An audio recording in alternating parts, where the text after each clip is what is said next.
ఓ బాబు గోరింట పండిందిగా, ఓ బేబీ నా ప్రేమ పండిందిగా, నా మనసులో ఏమున్నదో ఎట్టాగా నీకే తెలిసింది ఓ బాబు, ఓ బాబు గోరింట పండిందిగా.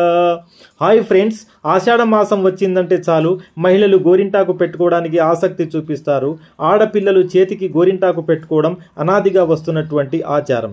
పెళ్లికి ముందు చేతులకు కాళ్లకు గోరింటాకును పూస్తారు. శాస్త్రీయత ప్రకారం శరీరంలోని వేడిని తగ్గిస్తుంది, తాపాన్ని తగ్గిస్తుంది. గోరింటాకు నూనె వలన గాయాలు కూడా మానుతాయి. చర్మ రోగాల నివారణగా గోరింటాకు మంచి ఔషధంగా పనిచేస్తుంది. గోరింటాకు వలన చక్కని నిద్ర కూడా కలుగుతుంది. ఫ్రెండ్స్, మన తోటలో గోరింటాకు చెట్లను పెంచుకుందాం. అదేవిధంగా నా ఛానల్ను దయతో మీరు సబ్స్క్రైబ్ చేయండి. ఎంతో కష్టపడి చేస్తున్న వీడియోస్ కాబట్టి నా ఛానల్ను సబ్స్క్రైబ్ చేయండి. Thank you.